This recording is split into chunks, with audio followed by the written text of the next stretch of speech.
लेकिन और भी बहुत ईजी वेज हैं टू लर्न दैट लेसन्स। अच्छा, करने क्यों है लेसन्स लर्न, ये भी क्वेश्चन होगा कि क्यों करने हैं। अच्छा, जब हम लोग स्कूल जाते हैं तो अगर फेल हो जाते हैं तो क्या होता है, दोबारा से उसी क्लास में डाल दिया जाता है, दोबारा से वही लेसन्स लर्न करने पड़ते हैं हमें जो हमने किए होते हैं। हो सकता है हमारे टीचर्स चेंज हों और हो सकता है हमारे क्लासमेट्स चेंज हों, लेकिन लेसन्स वही लर्न करने पड़ते हैं। तो फिर क्या मज़ा हुआ ज़िंदगी का जब बार बार वही लेसन्स लर्न करने आ रहे हैं। ज़िंदगी जहाँ ख़त्म होगी वहाँ से शुरू दोबारा से करनी है। जब हमने नेक्स्ट ज़िंदगी जीनी है तब तो मज़ा है, नए लेसन्स को लर्न करेंगे। अच्छा, कुछ लोग ऐसे भी आपने देखे होंगे जो पास से लेसन्स लर्न कर रहे हैं और अभी तक इम्प्लीमेंट कर रहे हैं उन लेसन्स के ऊपर, देखा है। लेकिन आपने ये भी सुना होगा, पीछे मत देखो आगे बढ़ो, पीछे देखोगे तो ज़िंदगी में दुख ही दुख है, लेकिन आगे बढ़ोगे तो सुख ही सुख है। अगर ऐसा होता तो हम स्कूल्स में ही ना जाते।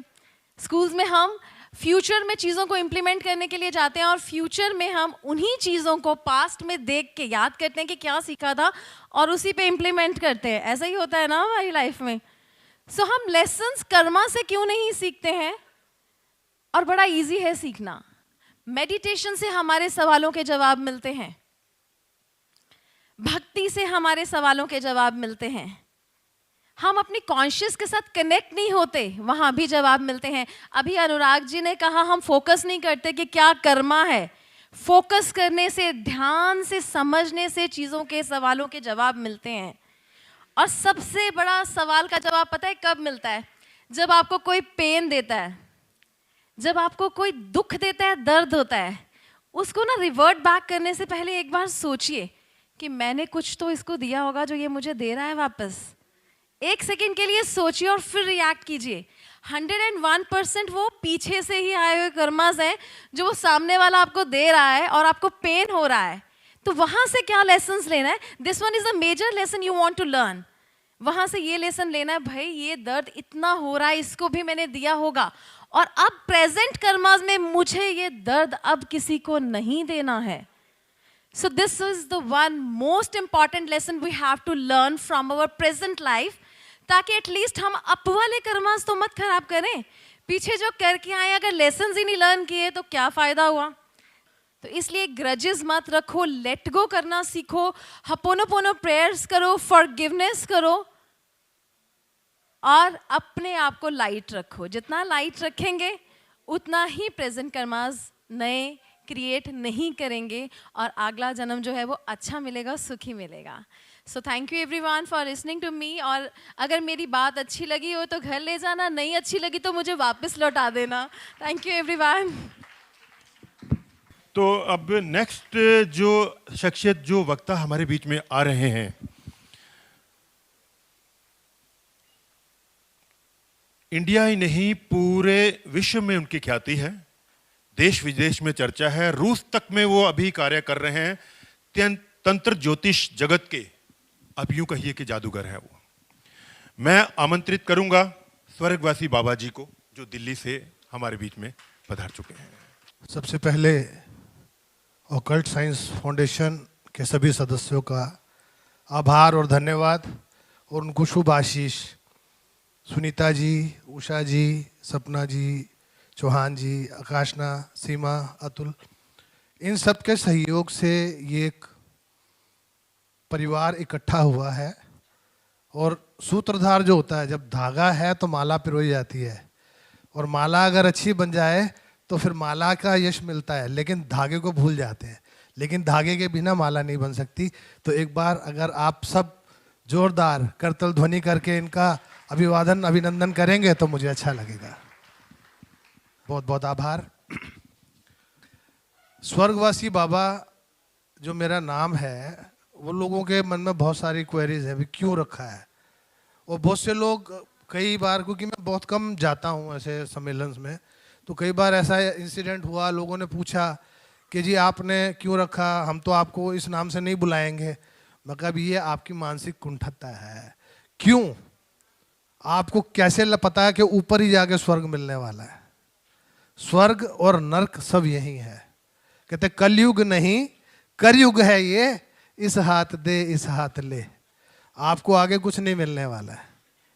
होगा, हमने वो भी देखा है, क्योंकि मैं तंत्र अघोर से अलग अलग पंथों से मैंने सीखा है, गुरुओं से ज्ञान लिया है। मेरे किन्नर गुरु भी हैं, मेरे मुस्लिम गुरु भी हैं, तो मुझे उसमें कोई वो नहीं है, लेकिन लिया उतना जितने में किसी का भला कर सकूं। क्योंकि यूनिवर्सल ट्रुथ ये है कि जो हम आज बीजेंगे वो कल मल्टीप्लाई होकर वापस आएगा, हजारों लाखों गुना होकर वापस आएगा। तो हमें चाहिए क्या? सिंपल सा फंडा है, हमें चाहिए क्या? जो चाहिए वो बीजना शुरू कर दो, लेकिन अपनी सोच पे, अपने विचारों पर विश्वास भी रखना है। हम लोग अपने विश्वास पर भी विश्वास नहीं करते हैं, अपने शब्दों पर भी विश्वास नहीं करते हैं, अपने कॉन्फिडेंस पे भी कॉन्फिडेंस नहीं करते हैं, उसमें भी लैक ऑफ कॉन्फिडेंस। किसान अगर आलू या प्याज या गाजर या कुछ भी बीजता है, खोदा, बीज पाया, ताकता, हो गया काम। उन्हें पता है जो मैं बीजा है वो आना है। उसने दूसरे दिन खोद के नहीं देखना है, 10 दिन बाद खोद के नहीं देखना है। और खास करके पैशंस, जो आम के पौधा है वो 7 साल में फल देता है, बांस है वो 4 साल के बाद उठता है, हर साल 1 इंच 2 इंच। और जो 1 इंच 2 इंच 1 साल में उग रहा है तो वो तो बेचारा तो टूट गया। ला कि मैंने पैसे लाए, बांस लाया, 2 इंच निकले 1 साल इंच, और दूसरे साल तो ये कुछ चीजें हैं। मैं इसीलिए कि स्वर्ग का, अपने स्वर्ग का निर्माण आप यहाँ करें, और मरना भी निश्चित है और अगला जीवन भी निश्चित है। वो डिपेंड करता है आपको कैसा चाहिए। मुझे अच्छा चाहिए, यहाँ पर स्वर्गवासी हूँ, अपने स्वर्ग का निर्माण कर रहा हूँ, अगला जीवन भी अपना डिजाइन कर रहा हूँ। You can design your next life also.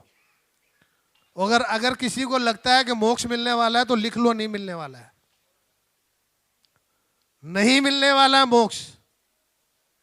जो मोक्ष मांगता है उसको तो बिल्कुल नहीं मिलता है। मिलेगा किसको? मिलेगा किसको? जिसने कॉपी पे लिखना बंद कर दिया। भाई आपको स्कूल में एंट्री मिल गई, आपको मैडम ने वर्क दिया, लिखना शुरू कर दिया, तो इसका मतलब कॉपी काली हो रही है। आपने लिखा ही नहीं, पूरे साल कोरा पन्ना, वर्क का खाली है, तो स्कूल वाले क्या करेंगे आपको? चलो बाहर, नालायक ज्यादा कोई काम नहीं। If you don't want anything, if you don't have any wants, अगर कोई चाहत नहीं है तो मिलेगा मोक्ष। और मोक्ष की चाहत है, जहां वांट आ गई, जहां चाहत आ गई, तो वो मिल नहीं सकता है। जैसे अभी भगत जी ने बोला कि सुबह उठ के हाथों को देखो, श्वास चेक करो। मैं कहता हूं कुछ मत करो। सॉरी सर, करें तो बहुत अच्छी बात है, अगर वो नहीं कर सकते तो 2 काम सुबेरे उठने से बाद और सोने से पहले, उन सबसे माफी मांगे जिनको जाने अनजाने आपने कष्ट दिया, और उन सब को माफ करें जिन्होंने आपको कष्ट दिया। ये रात को सोने वक्त करना है, 1 मिनट लगेगा, मैक्सिमम 1 मिनट। दूसरा, आपको जो चाहिए उसका बीजारोपण करो। सुबेरे उठते ही, आपको पता है कि हिंदुस्तान के अंदर 2 से 2.5 लाख लोग सोते हैं, सुबेरे नहीं उठते हैं। उनमें आप भी हो सकते हो, मैं भी हो सकता हूँ, मेरा परिवार का भी हो सकता है। तो सबसे पहला क्या काम है? आप सुंदर हो, स्वस्थ हो और उठ गए हो तो एक छोटी स्माइल बनती है ना। भाई जिंदा हो यार, स्माइल बनाओ, थैंक यू बोलो। फिर परिवार में मेरी जनानी ठीक है, एक स्माइल और बनती है। मेरे बच्चे ठीक है, एक स्माइल और बनती है। फिर थैंक यू बनता है कि यार मेरे परिवार में सारे तंदुरुस्त हैं, संपन्न है, thank you, I love you. ईमानदारी से बताना, शीशे के आगे खड़े होकर कभी अपने आप को आई लव यू बोला? चलो कुछ लोग तो है ना जेड़ा आई लव यू बोले। अच्छा, अपने आप में कभी आई एम सॉरी बोले? हाँ, आई एम सॉरी किस लिए बोलना है? क्योंकि हम अपने शरीर के अंदर दिन भर पकोड़े आ गए ने आन दे, समोसे आ गए ने आन दे, चाउमीन आ गई है आन दे, चाह आ गई है आन दे, कोल्ड ड्रिंक आ गई है आन दे, लस्सी आ रही है, अच्छा चल आन दे। डस्टबिन बनाया है ऐसी, तो वो कष्ट तो दे रहे हैं ना। हमारा शरीर अपने आप में डॉक्टर है हर बीमारी से लड़ने के लिए, लेकिन हम लोग उसको रेस्ट नहीं देते हैं, उसको प्यार नहीं करते हैं। आपको कभी भी बॉडी में कहीं पर भी पेन हो, उस पार्ट को सॉरी बोलो, आई लव यू बोलो, उसे ये बोलो कि मुझे पता है कि आप अपने आप को हील कर सकते हो, आप स्वयं में सक्षम हैं, तो कृपा करके आप हील करें, मेरी गलतियों को माफ करें। आप देखना बिना दवाई के भी ठीक होंगे आप। रेमेडियल पार्ट भी बहुत है, 2-3 छोटी छोटी रेमेडीज और मैं बता देता हूँ, जो आप लोगों के, जो आपके पास भी लोग आते होंगे, हो सकता है आपको मालूम भी हो सकता है किसी ने यूट्यूब पे देखा हो, तो मैंने वहाँ पे भी बता रखी है। मैं कुछ हिडन नहीं रखता हूँ। लोग क्या करते हैं, थोड़ी सी गल दास के ना, बाकी अब फलाना कोर्स करो, इस डेट से इस डेट तक मेरा कोर्स है, उसकी फीस ये है। यहाँ कोई फीस नहीं है। बाबा जी ਨੂੰ फीस नहीं चाहिए दी, मैंने जो तो मंगना मैं अपने ठाकुर जी तो मंगना, और जिन्ना मंगना ਉਹਦੇ ਨਾਲੋਂ ज़्यादा देंदा है। मेरा प्यो सॉलिड है, तो मैं ਤੁਹਾਡੇ ਕੋਲੋਂ क्यों मंगांगा, मैं अपने प्यो कोलों मंगांगा जिसकी समर्थ ज़्यादा है। तो 2 से 3 उपाय, एक तो जिसका पैसा डूब गया हो, आपके पास आते होंगे लोग ऐसे, लिखना चाहे लिख ले। जिसका पैसा डूब गया हो, पैसा वापस ना आता हो, 12 हफ्ते का उपाय है, 12 बुधवार, उसमें आपको 6 बुधवार गोल शहद की डिब्बियां लेनी है, 100-100 ग्राम की गोल कांच की बोतल आती है ना, डाबर की या कोई भी, कोशिश करें प्योर लें, डाबर में तो चीनी आ जाती है, तो अगर आप पतंजलि की या कोई नेचुरल लेंगे तो ज़्यादा इफेक्टिवली काम करेगी। 6 बुधवार, हर बुधवार को 1 शीशी लेनी है, उसमें से 1 चम्मच शहद निकाल लेना है, और डालना कहाँ है, 6 डिब्बियाँ भी लेनी है नाल, कांच दियाँ गोल, 6 कांच की खाली डिब्बियाँ भी लेनी है, उसमें 1 डब्बी में 1 दूध शहद डाल दिया।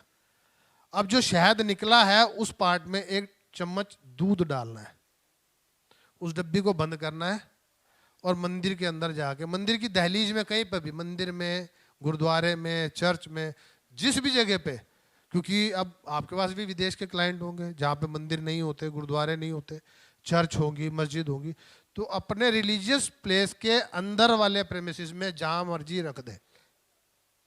6 बुधवार ये काम करना है, और 6 शीशियों में आपका 1-1 चम्मच शहद भरता जा रहा है, क्योंकि 1 चम्मच निकाला आपने 1 शीशी में डाला, दूसरा चम्मच निकाला दूसरी शीशी में डाला, अब उसके अंदर 100 ग्राम बाद में दूध भरना है।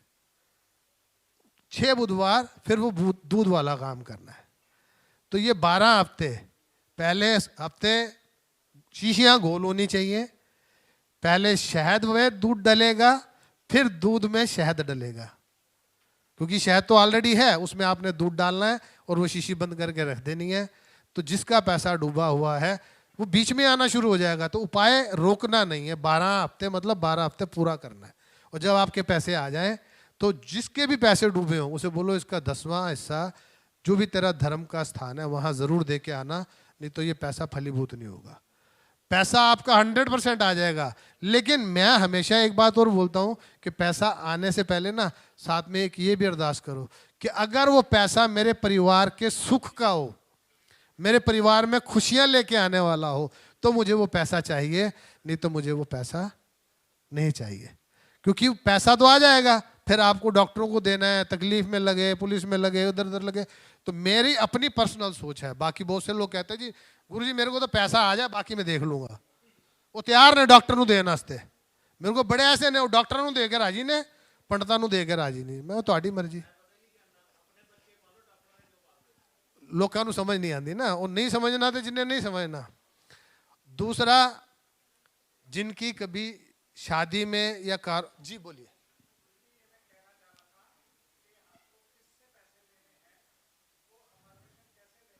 आपको अफर्मेशन लेनी नहीं है, आपको सिर्फ यही कि मेरा जहां भी पैसा रुका हुआ है, ये भी हो सकता है कोई पिछले जन्मों का किसी की देनदारी आपके ऊपर हो, हमें नहीं मालूम, तो आपके पास वो पैसा, सर मैं ले ला ना 5-7 मिनट, तो मैनू है जो घंटी बजती है ना तो मेरे फिर घंटी बज जाती है, तो मैं तो राधे राधे करा कर दे देगा भाई। तो लंबी लिस्ट है, तो सर बाकी जिन्हें उपाय लेना मैं दे देंगा, मेरा इथे स्वीकार करो। सबनू खुश रहो, मस्त रहो, स्वस्थ रहो और चेहरे पर मुस्कुराहट बनी रहे, यही मोटो बना के रखना। नमो नारायण। तो अगले वक्ता को बुलाने से पहले एक मेरे पास पुस्तक विमोचन का एक कार्यक्रम है, तो मैं आमंत्रित करूंगा सीमा जैन जी को, आचार्य सुनीता साहनी जी को और उषा वसुंधरा जी को मंच पर। सभी लोग आ जाएं जिन जिनके मैं नाम ले रहा हूं। अतुल वशिष्ठ जी, श्री दीपक जैन जी, श्री अनुराग कौशिक जी, श्री अश्विनी गौतम जी, स्वामी ध्यान रहस्य जी और श्री श्री 1008 कमल किशोर जी। सब लोग मंच पर आइए और एक पुस्तक का विमोचन है। आज अकल साइंस फाउंडेशन के लिए 2 तरह की सेलिब्रेशन है, ठीक है। एक तो हम लोग ये पहला हमारा इवेंट है और दूसरा हमारे ग्रुप के मेंबर सीमा जैन ने एक बुक लिखी है और बहुत ही अच्छी बुक है, आज उसका विमोचन है। सर प्लीज आप बोले ना। सीमा जी को बहुत बहुत शुभकामनाएं, बहुत बहुत बधाइयाँ इस ग्रुप को। और ये आप समझें कि जो पुस्तक है ये आने वाली पुस्तकों की शुरुआत है। ये मेरी शुभकामनाएं हैं और प्रभु जी आपको खूब आगे बढ़ाएं। शुभकामनाएं। और सर ने हमें इस लायक, शायद इस लायक हमें बना दिया है। देखिए, कोई किसी को नहीं बनाता, ये उसकी अपनी मेहनत है। जो जितना मेहनत करेगा उतना फल पाएगा। इसमें कोई रॉकेट साइंस नहीं है, सिर्फ हमने अपनी मेहनत करनी है और सबने किया है। क्लैपिंग हो जाए सीमा जैन के लिए।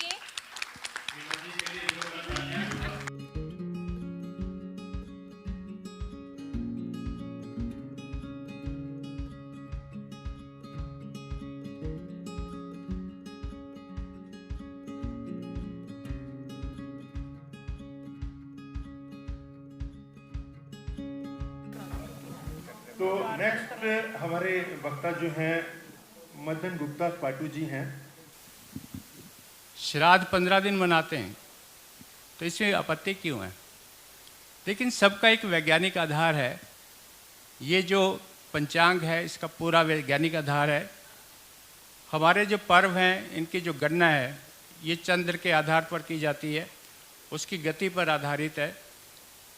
होली हमेशा राखी और होली हमेशा पूर्णमासी पर आएगी, दिवाली हमेशा अमावस पर ही आएगी। हर व्रत, हर त्यौहार, हर पर्व का एक मुहूर्त है। और भारत में तो डेमोक्रेसी है, आप दिवाली पर होली मना लें तो किसी को क्या इतराज़ है, वो आपका अपना काम है। लेकिन एक एस्ट्रोलॉजर जो पंचांग पर आधारित बात करता है उसका एक अपना महत्व है। हर मुहूर्त का अपना महत्व होता है और मुहूर्त जो खास समय होता है जब कोई काम किया जाए उस समय वो फलीभूत होता है। आप देखिए, अगर बरसात का मौसम है और आप किसी बिल्डिंग की नींव खोद देते हैं तो क्या होता है, नींव ही कमज़ोर हो जाती है। तो जो ज्योतिष में मुहूर्त के जो आधार हैं ये बहुत ही महत्वपूर्ण है। तो इसीलिए हर त्यौहार उसका महत्व होता है, उसका मुहूर्त से ही महत्व बनता है। और हमारे यहाँ तो हर दिन उत्साह भरा है, हर दिन नया है, सब कुछ नया ही रहता है। पश्चिमी देशों की तरह नहीं है कि पूरे साल में सिर्फ 2 ही त्यौहार आने। एक गुड फ्राइडे जो एक शोक का होता है, आधे ईसाइयों को तो पता ही नहीं है गुड फ्राइडे में करना क्या है, वो उसको भी सेलिब्रेट करते हैं। एक क्रिसमस रह गया, सिर्फ 2 ही त्यौहार हैं। लेकिन हमारे यहाँ तो हर दिन नया दिन है। आप देखिए, हर दिन जश्न का दिन है। और हमारे यहाँ तो जो लोगों के नाम है वो भी दिनों पर ही है।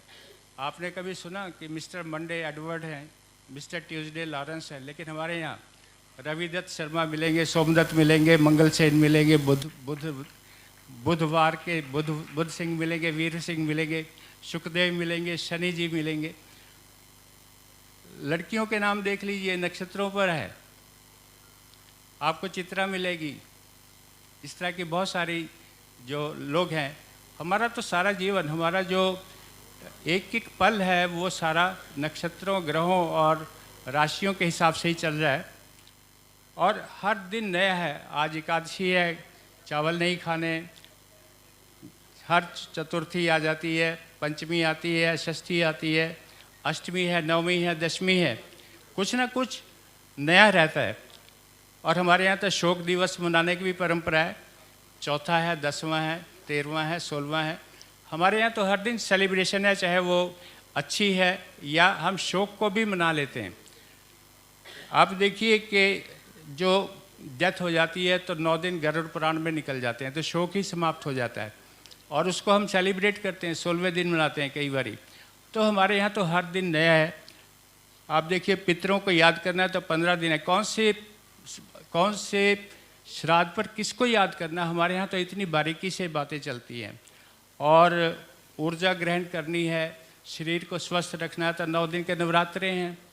यानी कितना साइंटिफिक हमारा भारतीय ये सिस्टम है और ये कितने आदिकाल से चला आ रहा है। और हमारे यहाँ तो देखिए कभी हलवाई भूखा नहीं मर सकता, हलवाई की दुकान कभी बंद नहीं होगी। वजह दिवाली की अभी थकावट नहीं उतरती तो भैया दूज आ जाता है, हलवाई की दुकान कभी बंद ही नहीं होती। हमारे यहाँ तो रोज़ सेलिब्रेशन है, रोज़ ना कुछ मीठा खाने को मिलता है। और देखिए अभी जो 15 अगस्त निकला है तो हमारे प्रधानमंत्री ने क्या कहा कि हमें अपनी विरासत पर भरोसा रखना चाहिए, विरासत का सम्मान करना चाहिए। अपने वैदिक साहित्य जो ज्योतिष का जो सम्मान है हम नहीं करेंगे तो कौन करेगा। हम उन लोगों में हाँ मिलाने लग जाते हैं जब ज्योतिष का मजाक उड़ाया जाता है। कम से कम हम ये बताएं कि हमारा कोई भी रिवाज जो है, जो पर्व है, वो दकियानुसी नहीं है। 2-3 त्यौहार मनाते हैं, उसके पीछे कोई ना कोई कारण होता है। जन्माष्टमी 2 दिन मनाई जाती है, गृहस्थियों के लिए अलग है, सन्यासियों के लिए अलग है। आप दोनों मनाएं, किसी ने मना किया है। रक्षाबंधन 2 दिन अगर मुहूर्त निकल आया तो 2 दिन मनाइए आप, उसमें क्या, अपनी सुविधा अनुसार, अपनी आस्था अनुसार मनाइए आप। और भारतीय ज्योतिष जो है, इसकी जो गणना है ये महाभारत काल से हो रही है। महाभारत काल में जब महाभारत चल रहा था तो हमारे जो गणितज्ञ थे, जो हमारे महर्षि थे, उन्होंने एक बताया कि इस दिन पूर्ण सूर्य ग्रहण लगेगा, अंधकार छा जाएगा और युद्ध हो रहा है। तो भगवान कृष्ण ने जो अपनी स्ट्रेटजी बनाई और उसमें जयद्रथ का वध करा दिया। यहाँ बात वध की नहीं कर रहा, बात में जो कर रहा वो ये है कि हमारा गणित जो है कितने आदिकाल से ही इतना करेक्ट निकला कि बता दिया कि 5275 साल पहले कि सूर्य ग्रहण कहाँ लगेगा, पूर्ण सूर्य ग्रहण लगेगा। आज की डेट में जब कंप्यूटर हैं तो बताया जाता है। अभी मुल्ला जी जो वहाँ पर बताते हैं कि चांद जब निकलेगा तो आप रोज़ा खोलना, भाई हम तो 100 साल पहले बता देते हैं, 100 साल बाद की बता देते हैं कि चांद निकलेगा कब। आप तो आसमान की तरफ ताक के कुतुब मीनार पे देखते हैं कि चांद निकला कि नहीं निकला। हम तो करवा चौथ का जो चांद निकलेगा उसका समय बता देते हैं। तो कितना एक्यूरेसी हमारे गणित में है, इस चीज़ की हमें दाद देनी चाहिए। और चांद को हम पूजते हैं, चांद को हमेशा पूजा जाता है। चांद से ही हमारा सारा ज्योतिष चलता है। चांद को हम करवा चौथ पर पूजते हैं। चांद के बारे फिल्में बन गई हैं, दूज का चांद, 14वीं का चांद। लेकिन हमारे यहाँ पल पल का जो हिसाब है वो चंद्रमा की गति से रखा जाता है। और केपी सिस्टम में तो आपने देखे यह सब नक्षत्र और सब नक्षत्र 1-1 डिग्री जब आगे चलता है चंद्रमा तो पूरी की पूरी भविष्यवाणी बदल जाती है। ज्योतिष शास्त्र पूरे विश्व में मशहूर है और भारतीय ज्योतिष शास्त्र मशहूर है। अगर आप डाटा लें तो 54.3% Americans they believe in astrology. हालांकि वो सोलर सिस्टम से चलते हैं, हमारा जो है वो ल्यूनर सिस्टम से है। तो हमारी एक्यूरेसी सबसे ज़्यादा है और ज्योतिष को हमने आगे बढ़ाना है, इसको पूरी बुलंदी पर ले जाना है। और ज्योतिष शास्त्री का एक मान सम्मान होना चाहिए, उसकी बहुत ज़रूरत है और उसके लिए ये सारे कार्य हमें ही करने हैं। आप सबका बहुत बहुत धन्यवाद। ये जो 2 बातें मैंने आपको कही हैं, कृपया इस पर ज़रूर ध्यान दें कि सरकार को एक समिति बनानी चाहिए जिससे ज्योतिषी बताएं कि कौन सा दिन आपको मुहूर्त है और कब छुट्टी करनी चाहिए। दूसरा, ये जो अलंकरण है ये ज़रूर कहीं ना कहीं हमारे समाज में इसका विस्तार होना चाहिए और ये इस्टेब्लिश होना चाहिए। धन्यवाद। मैं नेक्स्ट वक्ता को बुला रहा हूं, तरुण कटारिया जी को आमंत्रित करूंगा। प्रीशियस स्टोन के ऑनर जो हैं तरुण कटारिया जी, कि वो अपने विचार पब्लिक तक रखें। आप सभी को मेरा नमस्कार। और बड़े बड़े गुरुजन, ज्योतिष के दिग्गज, ज्योतिष के सूर्य आज हमारे यहाँ विराजमान हैं, जिन्होंने अपनी भविष्यवाणियों से, गणना से बहुत लोगों का भला भी किया और बहुत बड़ी बड़ी भविष्यवाणियां भी की। और सबसे बड़ी खास बात यह है हमारी इस कंपनी की कि हम लोग जाके हर सेमिनार में एस्ट्रोलॉजर्स को जेमस्टोन्स के बारे में बताते हैं। सिर्फ बेचते नहीं हैं, समझाते हैं, बताते हैं कि कौन सा माइन अच्छा होता है, कौन से माइन का पत्थर अच्छा होता है। और उम्मीद करूंगा आप थोड़ा सा ध्यान से सुनेंगे इस चीज को, और ये आपके फ्यूचर में बहुत ज्यादा काम आने वाली बातें हैं। और एक छोटी सी गुजारिश मैं यहाँ सभी एस्ट्रोलॉजर से करना चाहूंगा, अगर ये हमारे जो ज्योतिष के दिग्गज बैठे हैं, अगर ये मुझे इजाजत दें, कि बहुत बार मैं एस्ट्रोलॉजर्स के मुंह से सुनता हूं एक ये बात, क्षमा चाहूंगा अगर ये बात किसी को महसूस हो तो, कि तेरा शनि खराब है तो ऐसा हो जाएगा, तेरा केतु खराब है ऐसा हो जाएगा, तेरा मंगल खराब है तो ऐसा हो जाएगा। यह मैं एक छोटी सी रिक्वेस्ट करना चाहूंगा कि जो शनि पूरी सृष्टि के न्याय करता है, उनको जस्ट हम शनि ना कह के शनि देव बोलें। अगर मंगल है तो उनको जस्ट मंगल ना कह के कि मंगल ने ऐसा कर दिया, मंगल ने वैसा कर दिया। सबकी अपना अपना एक तरीका है वो बात करने का। वो मंगल देव हैं, वो सूर्य देव हैं, वो बुध देव हैं। तो कहीं ना कहीं हमारे भाव ऑटोमेटिकली वहां पे बिल्कुल बदल जाएंगे कि एक जस्ट शनि बोलना, एक शनि देव बोलना।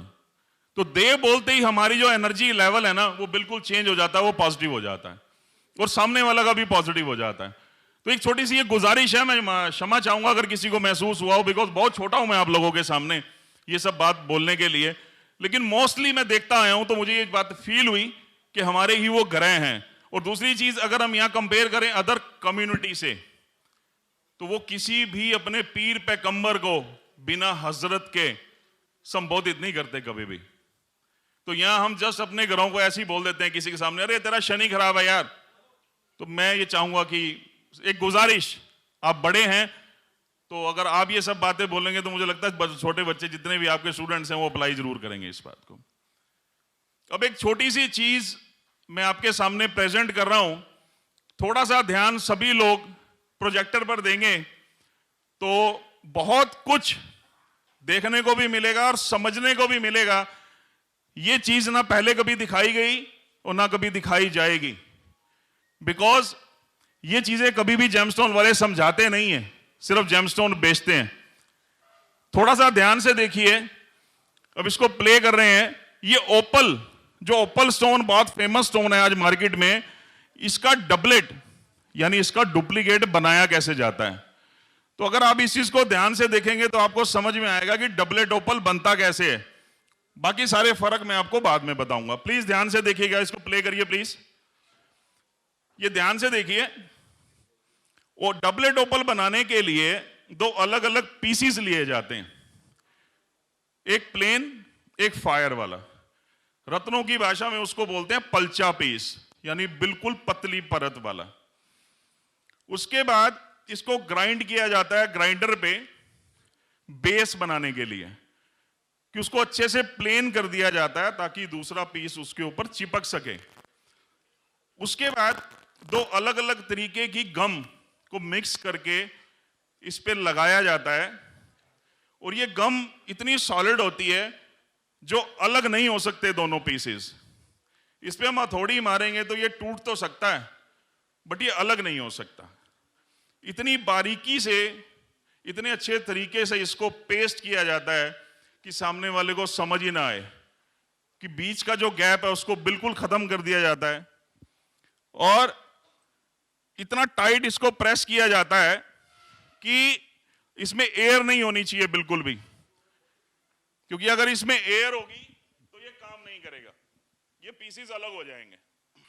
और तो उसके बाद थोड़ी देर के लिए इसको सूखने के लिए रख दिया जाता है ताकि ये अच्छी तरह से ये गम सूख सके, क्योंकि गम सूख जाएगी उसके बाद फिर से इसको शेप देने के लिए ग्राइंडर पे लाया जाएगा। ये सिर्फ इसलिए दिखाया जा रहा है आपको। 99% एस्ट्रोलॉजर्स की कंप्लेंट होती है कि स्टोन बड़े महंगे हैं। मार्केट में ओपल मिल जाता है तो 250 रुपए में कैरेट में, और आप देते हैं 1000, 1500, 1800, 2000, 500, 700 रुपए कैरेट में। ये सिर्फ इसलिए दिखा रहा है कि वो 200, 250, 300 रुपए कैरेट में आपको मिलता क्या है, ये ध्यान से देखेंगे आप। अब इसको सूखने के लिए रख दिया गया, फिर से इसको शेप देने के लिए ग्राइंडर पे लाया गया। अब इसको उसी तरह की एक शेप दे दी जाएगी ताकि इसकी एक अच्छी रिंग बन सके। और रिंग बनने के बाद ना कोई ज्वेलर बता सकता है, ना कोई लैब वाला, और ना ही कोई एस्ट्रोलॉजर, बिकॉज जब इसके ऊपर ये कैप बना दी जाती है तो पता ही नहीं लगता कि वो डबलेट था या वो नेचुरल ओपल था। अब इसको अच्छे से एक शेप दी जाएगी।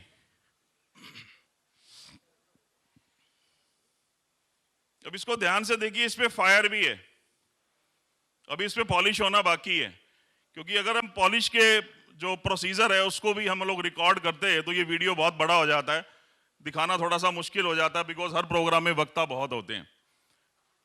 और दूसरी बात, 300, 400, 500 रुपए में जितना भी मार्केट में एक ओपल मिल रहा है, डबल फायर में, ट्रिपल फायर में, ट्रिपल फायर ओपल की अगर मैं बात करूं तो मिनिमम 1500 से 1800 रुपए कैरेट होना चाहिए, और मार्केट में 200-250 रुपए में धक्के खा रहा है।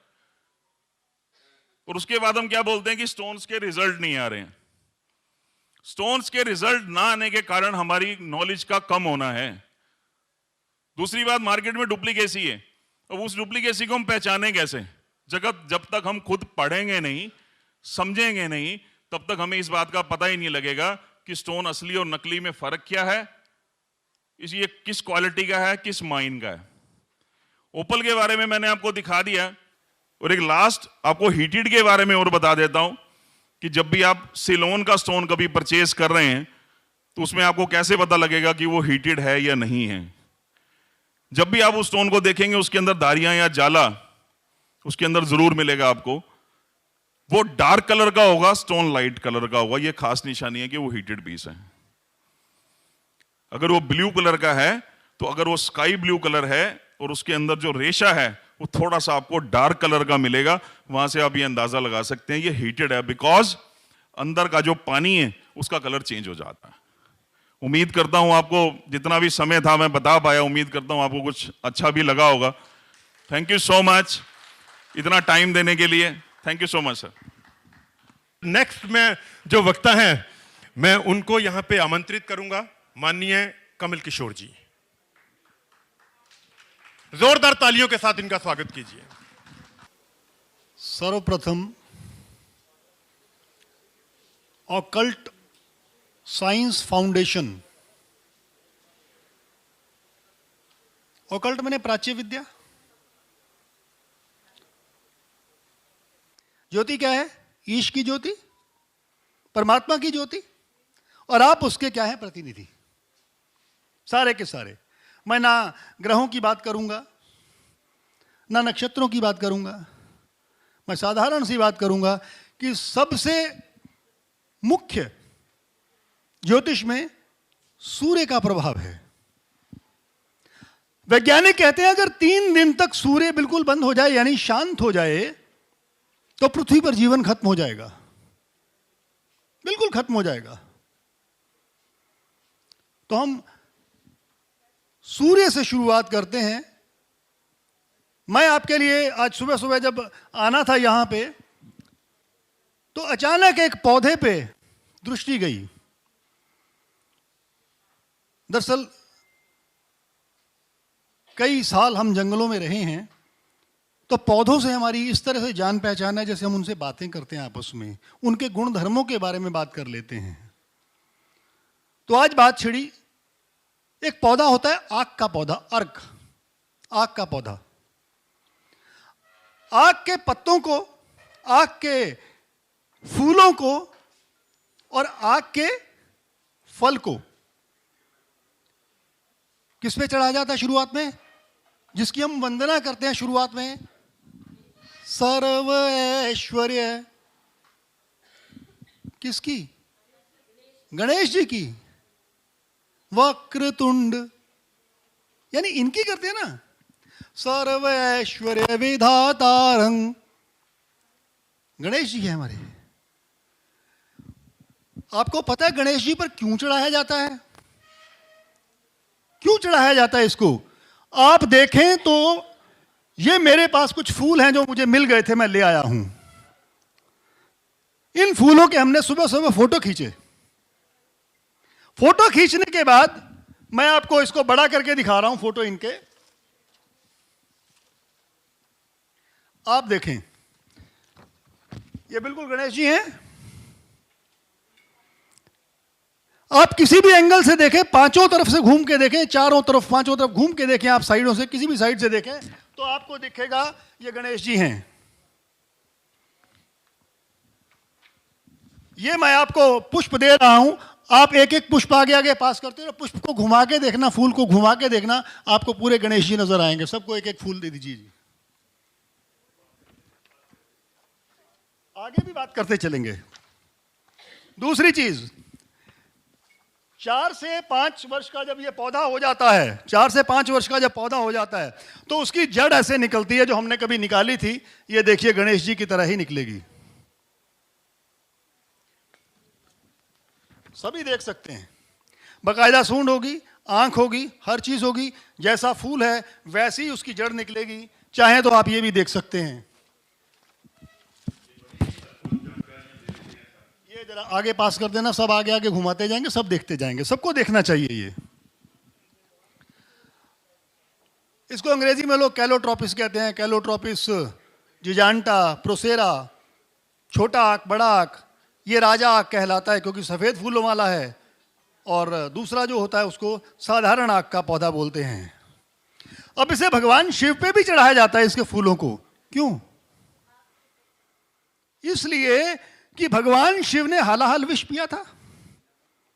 हालाहल विष पीने के बाद उन्हें यह नहीं पता था, यानी ये लीला है उनकी, हम लीला की बात करेंगे।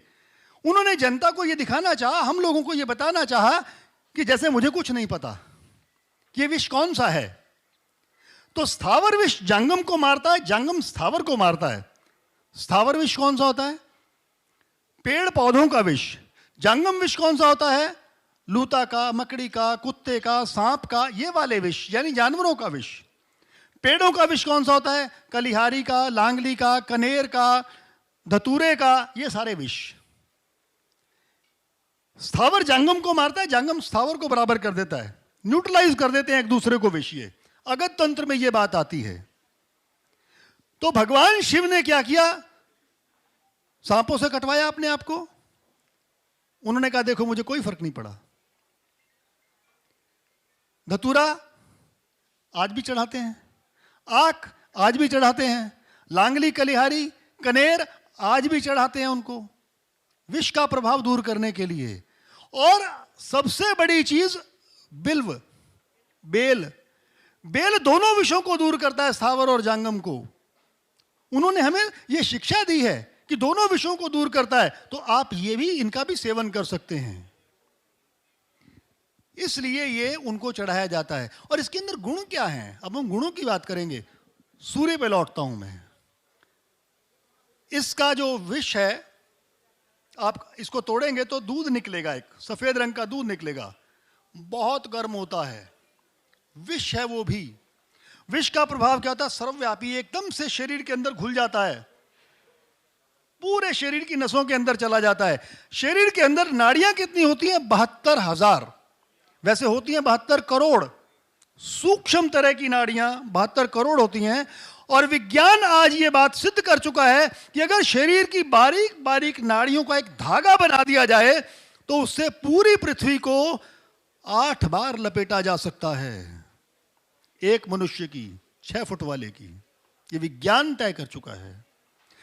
नाभि से 72 करोड़ नाड़ियां, फिर उनमें 72,000, फिर हमने मानी 10, फिर मानी 3 मुख्य नाड़ियां। कौन सी? सुषुम्ना, इड़ा और पिंगला।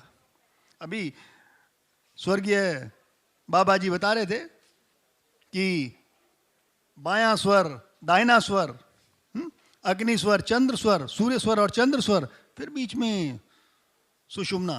स्वरों की बात बाद में करेंगे, पहले इसी की बात करते हैं, सूर्य की। सूर्य के सारे गुण इसमें हैं, अग्नि के सारे गुण इसमें हैं। किसमें? अर्क में। अर्क के जितने लाभ, मैं आपको कुछ गिनवा देता हूं, ज्यादा नहीं गिनवाऊंगा। जैसे इसके सूखे पीले पत्ते गिर जाएं, सूखे पीले पत्ते अपने आप जो गिर जाएं, उनके साथ अर्क लवण यानी नमक के साथ, सेंधा नमक के साथ उनको अगर संपुट कर दिया जाए, एक डिब्बे में डाल के बंद कर दिया जाए, कटोरे में डाल के बंद करके भून दिया जाए उनको, और वो अगर किसी को थोड़ा सा खिला दिया जाए तो पेट के हर रोग को खत्म करता है, मस्तिष्क के रोगों को खत्म करता है। सारे ग्रहों का राजा कौन? सूर्य। और आपने तो ये भी देखा होगा और पढ़ा भी होगा कि अर्क जो है वो सूर्य का प्रतिनिधि हमारे पास है पौधों के रूप में, इसीलिए उसको प्रतिनिधि के रूप में रखा है अर्क को, क्योंकि अर्क के अंदर सारे ग्रहों को कंट्रोल करने की, नियंत्रित करने की शक्ति है। अभी मैंने आपको इसीलिए दिखाया है कि गणेश जी सबसे पहले पूजे जाते हैं, तो गणेश जी के लिए भी आप कहीं से भी देखें गणेश जी, क्योंकि शिव पुत्र माने जाते हैं, इसलिए ये पौधा ज़्यादा हमारे लिए इंपॉर्टेंट था। तो आज सुबह सुबह जब पौधा दिखा तो हमने कहा इस पौधे को तोड़ लेते हैं, फोटो खींचे, इमीडिएटली उसका प्रिंट निकाला, प्रिंट लेके फिर हम साथ में चले आए, इसलिए 15 मिनट लेट भी पहुंचे। ये नॉलेज देने के लिए। नेक्स्ट मैं वक्ता जो बुला रहा हूं आदरणीय ललित पंत जी का आमंत्रण, स्वागत उनका। जोरदार तालियां, जरा तालियां बजाइए सर, खूब बजाइए। मंगलम भगवान विष्णु मंगलम गरुड़ध्वजः मंगलम पुंडरीकाक्षो मंगलाय तनो हरिः। जब चंद्रमा 6 और 8 12 भाव में होता है, एक योग कहा जाता है ज्योतिषी भाषा में, वैदिक ज्योतिष में, कि वो एक अरिष्ट योग है। ये प्रैक्टिकल बात भी ठीक है, हालांकि बालारिष्ट 12 वर्ष की उम्र तक अधिक प्रभावी माना जाता है, होता है या ऐसा कहा जाता है, या प्रैक्टिकल में है, देखा भी गया है। वो तो स्वाभाविक सी बात है, जब बालक माँ के गर्भ से बाहर आया हुआ है तो एकदम नई चीज को देखते हैं, चाहे हाव भाव हो, हवा हो, पानी हो, सर्दी गर्मी बरसात हो, जैसा भी वातावरण हो, उसका प्रभाव तो पड़ता है। लेकिन 6 8 12 में चंद्रमा हो वो अरिष्ट योग बनता है। तो अरिष्ट योग कब तक रहता है, उसके लिए सामान्य कुछ उपाय भी किए जाते हैं, चाहे क्लिनिकल उपाय हों या ज्योतिषी उपाय हों। उन निराकरण से कुछ सौभाग्यशाली उसको पार पा जाते हैं, कुछ को कष्ट कम अधिक या और भी कुछ अन्य बातें भी हो जाती हैं। एक बात, जब हम 6 8 12 के चंद्रमा की बात कर रहे थे, बालारिष्ट की बात तो ठीक थी। जिस भी मित्र की कुंडली में 6 8 12 में चंद्रमा हो, वो अगर ध्यान देंगे या उनके किसी के सामने कभी ऐसी कुंडली आए, अगर उसमें ध्यान देंगे, मैं अपना नंबर आप चाहेंगे तो दे दूंगा, तो मुझे भी बताना कि यह बात, मेरी जो बात कह रहा हूं शायद टोटली गलत है। अगर ऐसा मिले तो आपसे रिक्वेस्ट है, करबद्ध प्रार्थना कि मुझे जरूर बताएं। अब वो क्या बात है मित्रों, वो 6 8 12 के चंद्रमा जब हैं, अरिष्ट योग छोड़िए, हो गया, आप और हमारी उम्र में अभी आ गए। छठे में कोई भी ग्रह होता है, किसी भी भाव से लगने से हो या किसी और भाव से हो, तो दूसरा वहां से 8वें में आ जाएगा, वो षडाष्टक योग बन जाता है मित्रों। षडाष्टक योग हम केवल कुंडली मिलान का ही प्रयोग करें इसी के लिए नहीं, वो षडाष्टक योग बन रहा है, 6ठे और 8वें भाव में हो। और 12वें भाव में अगर चंद्रमा होते हैं, वो द्विद्वादश योग बन रहा है। कुंडली मिलान के लिए भी जब हम भकुट का विचार कर रहे हैं या षडाष्टक योग का विचार करते हैं, तो षडाष्टक योग भी त्याज्य है कुंडली मिलान के लिए, बरवधु होने वाले बहुवधु के लिए। क्यों? या बीमारी होगी या झगड़ा होता रहेगा, डंडे बजते रहेंगे, ऐसी भावना है। द्विद्वादश भी क्या है, एक से दूसरा, एक से 12वां, दूसरा भाव भी मारक भाव भी है और 12वां भाव भी अंतिम भाव भी है, मोक्ष का कारक है, या जो भी बात हम उसको कहें।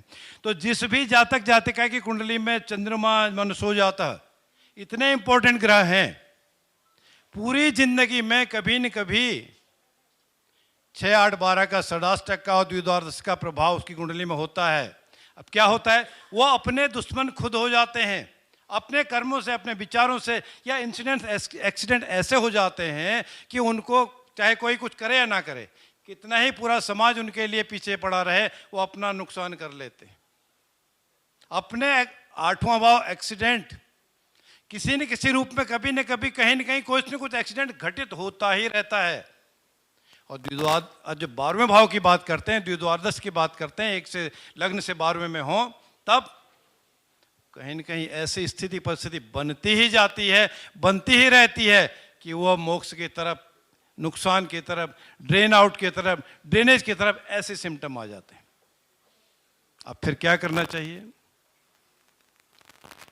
आचार्य जी ने बहुत बात उसके बारे में प्रकाश डाला, आदरणीय सपाड़ू जी ने भी उसके बारे में कुछ बातें की, और भाटिया साहब को मैंने लास्ट ज्योतिष प्रांगण के प्रोग्राम में भी सुना था। उनकी बातों में भी उसका मिश्रण है, कहीं न कहीं उपाय हैं। मैं टोटके वर्ड नहीं यूज करता, उपाय हैं। तो उपायों के रूप में ये बात सही है, चाहे चंद्रमा की बात कहें या और किसी ग्रह की बात कहें, किसकी मैक्सिमम इंपॉर्टेंस है, किसकी लीस्ट इंपॉर्टेंस है, इसका जजमेंट करने वाले हम आप कोई नहीं है मित्रों। वो जजमेंट तो वो परमपिता कर रहे हैं, कि मार्गदर्शन तो वही दिखाते हैं। जाकी रही भावना जैसी प्रभु मुहूर्त देखी तिन तैसी, आचार्य जी ने अभी वही बात कही थी उसी में, मतलब उनका यही था, वर्ड चाहे कुछ भी थे। तो इसलिए 9 ग्रहों का जितना संभव हो सके, क्योंकि एक के रिलेशन दूसरे से है, नोड्स भी अगर हैं, छाया ग्रह भी हैं, वो भी चंद्रमा और सूर्य के वजह से हैं। तो उनका जिस भी रूप में, जैसा भी, जितना भी हम, चाहे सूर्य देव कह दें, शनिदेव कह दें, या और किसी भी रूप से उनका हम इज्जत करें, उसका प्रभाव तो होता है। और फिर यह बात भी सही है, अभी तो हम बात कर रहे थे, आचार्य जी ने जो बात कही कि राजा तो पिता तो सूर्य महाराज हैं, तो सूर्य महाराज को यदि हम प्रसन्न कर लें, बाकी चीज़ें, सूर्य के प्रकाश में अभी हम जाएं तो कितनी सर्दी लग रही हो, सर्दियों में कितना ही टेम्परेचर कम हो रहा हो, और नॉर्मल हम हीटर से भी ज़्यादा वो काम करता है, तो उसका प्रभाव, उसका प्रकाश बहुत इम्पोर्टेंस देता है। अब मैं जो अगले हमारे वक्ता हैं आदरणीय प्रवीण सोनी जी को आमंत्रित करूंगा कि वो मंच पर आए, और उसके बाद विपिन वशिष्ठ जी। बहुत बहुत धन्यवाद उषा जी और सुनीता जी का मेरे को यहाँ आमंत्रित करने के लिए। मेरा भी विषय वही है जो हमारे बाबा जी ने बताया, रेमेडीज, उपाय। क्योंकि एंड ऑफ द डे हम किसी भी मोर्टेलिटी में है, रेमेडीज हमको करनी है। क्योंकि हमें क्या है कि आप जैसे बहुत अच्छी बात बाबा जी ने कही, मैं बहुत अच्छे से सुन रहा था, मैंने बीच में बोला भी कि हम अपने लिए कमाएं, हम अपने लिए कमाएं, डॉक्टरों के बच्चों के लिए ना कमाएं। और रेमेडी भी यानी कि उपाय भी वो होने चाहिए जो हमें बैकफायर ना करे। सबसे बड़ी चीज हमें ये देखनी होती है। और उसके बाद बाबा जी मैं आज आपको एक चीज बताऊंगा, मेरे को आपकी एक चीज बहुत अच्छी लगी कि उपाय भी वो होना चाहिए जो हमारी पॉकेट फ्रेंडली हो, जो हमारे घर के किचन से आए। अब हमारे घर से किचन में क्या क्या चीजें होती हैं, कोई बताएगा मेरे को? लौंग, दालचीनी, प्याज, हल्दी, अदरक, नमक, लाल मिर्च, छोटी इलायची, कपूर। आज मैं आपको यही रेमेडी बताने वाला हूं, सब नोट कर लो। तेज पत्ता, काली मिर्च के दाने, और एक स्टार फूल आता है जो बिरयानी में डलता है, बिरयानी उसी से ही बनती है, बढ़िया। तो आज मैं आपको ये उपाय बताने वाला हूं, छोटे छोटे उपाय हैं जो कि आपके मल्टीपल यूज में होंगे। और एक सबसे बड़ी उपाय, चांदी देखिए सबने, सबके पास होती है किसी ना किसी रूप में। सर आपका नाम क्या था? भाटिया जी ने भी एक लाल किताब में बहुत अच्छे उपाय बताए। तो लाल किताब में कहा गया है कि चांदी को किस तरह से यूज किया जाए। ठीक है भाटिया जी, आज हम आपको बताएंगे कि चांदी आपके लीगल केस को कैसे खत्म कर सकती है या आपकी फेवर में कैसे आ सकती है। ठीक है भाटिया साहब, कंफर्म है? और हमारे ये ट्राई एंड टेस्टेड रेमेडीज हैं। सबसे पहले मैं आज आपको बताऊंगा कि अगर आपने किसी भी कार्य में जाना है, लड़की देखने जाना है, लड़का देखने जाना है, कोई लीगल प्रॉब्लम है, या कोई आपकी बिजनेस डीलिंग है, या आप कैरियर में इंटरव्यू के लिए जा रहे हो, तो आपको क्या करना है, एक चुटकी चांदी का पाउडर लेना है।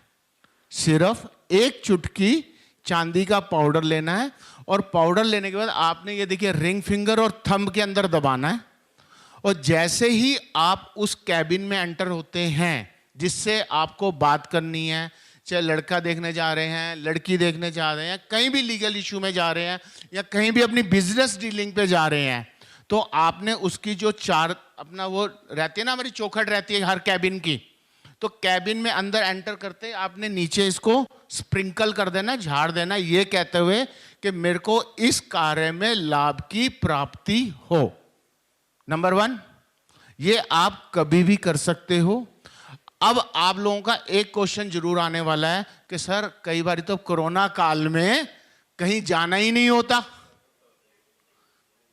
कहीं जाना ही नहीं होता। जैसे अभी हमने पीछे क्या किया कि हमें एक प्रॉब्लम लोगों के ये आई, हमने उसका सोल्यूशन निकाला कि सर मेरी तो कोर्ट की डेट ही लैपटॉप पे हो रही है, तो मैं सर वो चांदी की डस्ट को कहाँ कोर्ट के कैबिन में करूंगी या करूंगा। तो हमने कहा जब आपकी डेट स्टार्ट हो, जज साहब सामने आते हैं, तो आपने अपने लैपटॉप के पास ही उसको जहां बैठे हो वहीं स्प्रिंकल कर देना। तो ऐसा करने से लोगों को बेनिफिट्स मिले, ऐसा करने से, क्योंकि एक चीज का यह देश काल पात्र परिस्थितियां, तो काम बिल्कुल करेगा। बाबा जी की एक बात मेरे को बहुत अच्छी लगी, हम भी वही कहते हैं कि श्रद्धा से करोगे तो मिट्टी भी सोना है, और श्रद्धा से नहीं करोगे तो सोना भी मिट्टी है। ठीक है बाबा जी, एक उपाय आपका हो गया।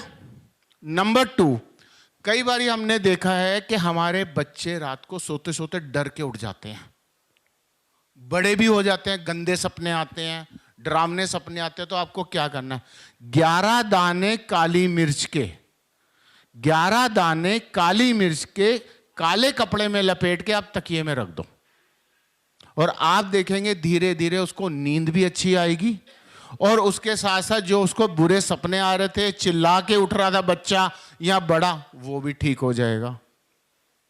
नंबर 3, अगर आपकी कोई भी मेडिसिन, दवाई काम ना कर रही हो, या बीमारी का ना पता लग रहा हो, डायग्नोज नहीं हो रही हो, तो आपको क्या करना है, 4 हल्दी के साबुत पीस पीले कपड़े में लपेट के उस व्यक्ति के तकिए में रखने हैं, और रखने के बाद आपको 1.25 किलो लड्डू हनुमान जी को चढ़ाने हैं।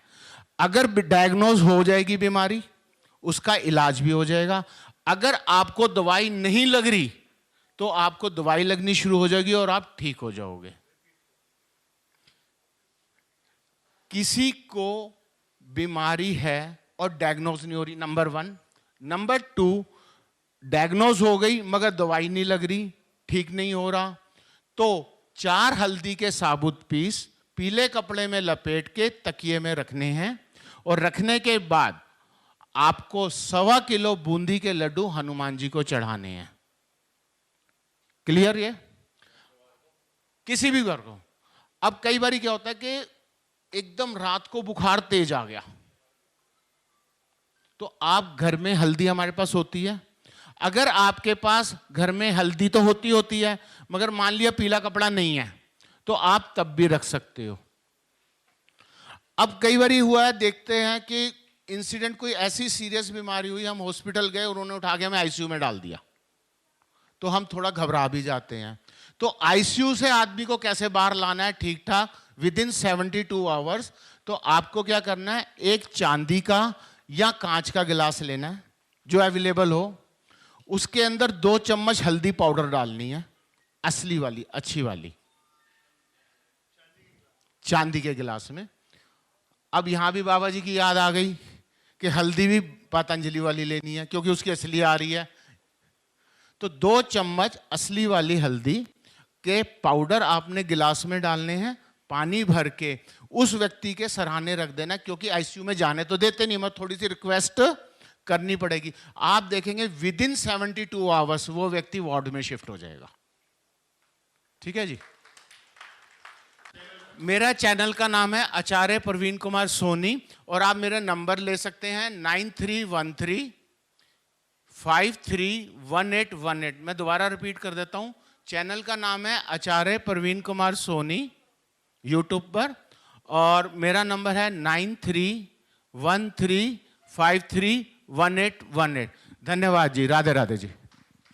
पूनम शर्मा जी को, ज्योतिष प्रांगण की फाउंडर मेंबर पूनम शर्मा जी का मैं आमंत्रित करूंगा मंच पर, और आचार्य सुनीता साहनी मैम को भी जो अपना प्रेसिडेंट है, और ओकल फाउंडेशन के सभी मेरे ख्याल से मेंबरान जो यहाँ पे मौजूद हैं। हाँ जी, आइए मैम, आइए।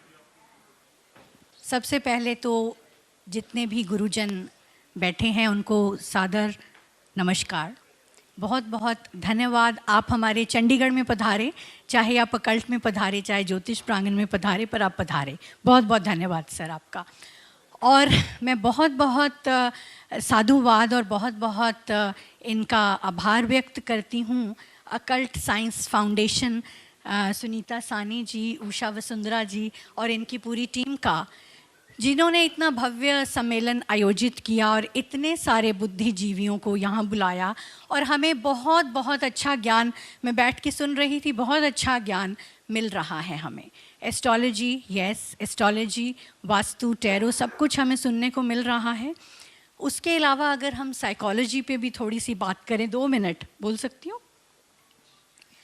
एस्ट्रोलॉजी ठीक है, मैं भी एस्ट्रोलॉजर हूँ, 20 साल से प्रैक्टिस कर रही हूँ, एक संस्था भी चलाती हूँ, पर जहाँ तक एस्ट्रोलॉजी है, सही है, बहुत सही है, पॉजिटिविटी बहुत सही है, सकारात्मकता, नकारात्मकता को हम स्थान नहीं दे सकते अपने जीवन में, पर अगर हम उस इंसान की साइकोलॉजी को भी समझे तो शायद सोने पे सुहागा आ जाएगा। आजकल ऐसे होता है, लोगों के पास टाइम ही नहीं होता।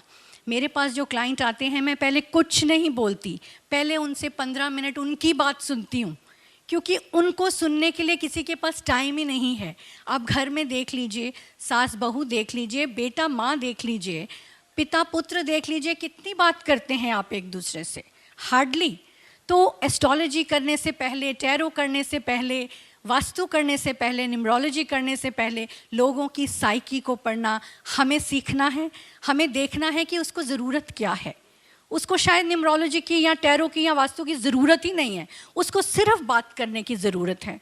तो इस चीज़ पे हमें ज़रूर ध्यान देना है। और ज़्यादा वक्त नहीं लूँगी, मुझे पता है समय का बहुत अभाव रहता है। मैं जानती हूँ जब इतने सारे अच्छे वक्ता बैठे होते हैं तो सबको सुनना हमारे लिए बहुत ज़रूरी है, क्योंकि आप इतने दूर दूर से आप आए हैं और यहाँ पे आपने अपना इतना ज्ञान हमें दिया है। मैं बहुत बहुत दोबारा से धन्यवाद करती हूँ अकल्ट साइंस फाउंडेशन का। अब मैं आमंत्रित करूँगी अपनी टीम ज्योतिष प्रांगण का, वो प्लीज़ स्टेज पे आएँ और हम इनको आदर करना चाहते हैं, इनको सम्मान देना चाहते हैं कि एक बहुत अच्छा प्रोग्राम ये लेके आए हैं। बहुत बहुत धन्यवाद।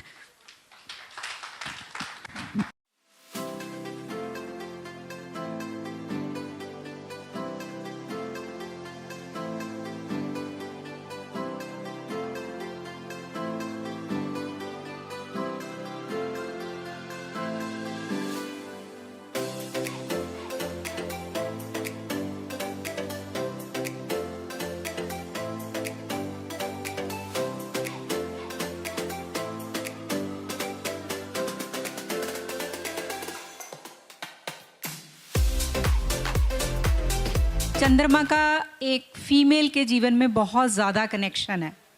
जैसे अगर हम उसकी एक आइडेंटिटी की बात करें कि उसका एक साइकिल है और जिससे एक औरत की आइडेंटिटी है वो मून के साथ है। मून सबसे ज़्यादा तेज चलने वाला एक ग्रह है जो 27 दिन 7 घंटे में अपना सफ़र पूरा करता है और वही 28 दिन का फीमेल का मंथली साइकिल है।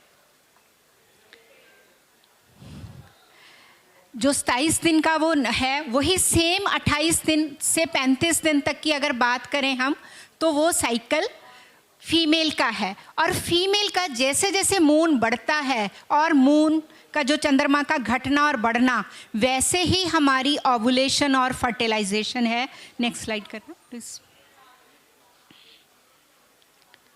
ये शुक्ल पक्ष की अष्टमी से लेकर कृष्ण पक्ष की अष्टमी तक, ये दैट इज़ द 14 डेज, 14 दिन का साइकिल है। और 14 दिन पे जो हमारा ओव्यूलेशन होता है, फीमेल का एक एग बनता है और उस एग के बाद जो फर्टिलाइजेशन होती है, अगर वहाँ इम्प्रेग्नेशन नहीं होती तो ब्लीड करता है, अदरवाइज शी इज़ प्रेग्नेंट।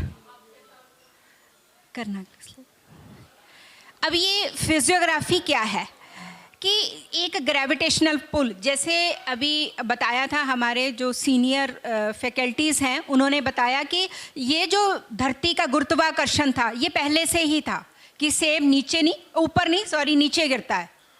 तो ये ग्रेविटेशनल फोर्स हमें फीमेल्स के, जो हमारी बॉडी में वाटर है, ब्लड है, सेम कंटेंट सी वाटर में है, और वैसे ही फीमेल के मन को स्पेशली वो ग्रेविटेशनल पुल लगता है, वो गुरुत्वाकर्षण, जिससे फीमेल इमोशनल ज़्यादा है, उसके मूड स्विंग्स ज़्यादा रहते हैं। और अगर फीमेल के मूड स्विंग्स ज़्यादा तो पूरी फैमिली के मूड स्विंग्स रहते हैं।